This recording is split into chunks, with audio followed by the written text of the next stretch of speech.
We can talk about Courbet's realism in terms of his subject matter, his insistence on truth, but we should also talk about it in terms of his style, his artistic approach. When George Lewes insisted that realism demands characters in novels should speak the idiom of their class, he could have been pointing to the novels of the French writer Émile Zola. Zola wrote numerous novels portraying the life of poor working people in France. One of his most famous was titled L'Assommoir, and it tracked the struggles of a laundress raising 2 children.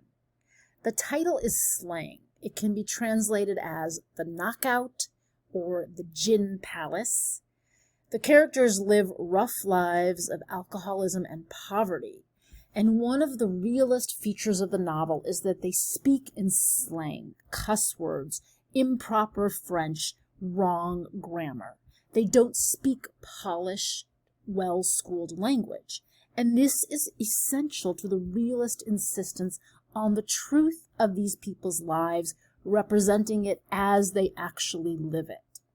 In Courbet's visual art, his equivalent to Zola's slang and rough language is the rough style of his paint handling, the deliberate sort of awkwardness sometimes of his compositions.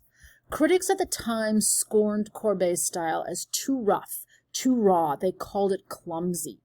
His work was even mocked in this caricature, which is insisting that his style is childish, it's naive, and his figures are about as believable as rag dolls and scribbles. But for Courbet, the raw, crude style was part of the point.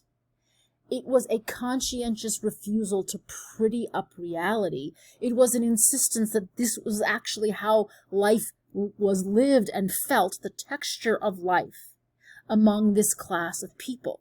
It was like speaking in imperfect grammar. So as a realist, he is being truer to the subject matter by being not so artful, even almost artless. And that's one of the qualities that made this painting, Burial at Ornans, so shocking and disturbing to viewers at the time. It is a depiction of a burial, a death ceremony. It is a huge canvas, 10 feet by 22 feet. It is on the grandest scale of the most ambitious history paintings, such as anything David would have done, including his coronation of Napoleon. But here there's no coronation of an emperor. This is a provincial, rural set of country bumpkins, you could say, who are burying someone who isn't even named.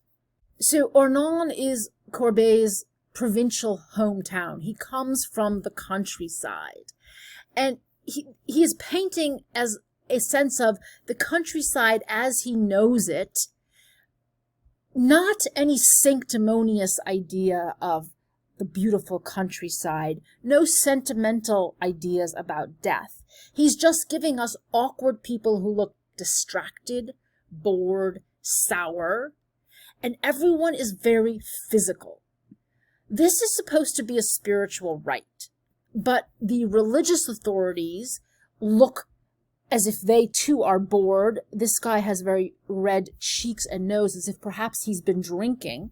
The little boys clearly want to go home rather than hold the incense vessels.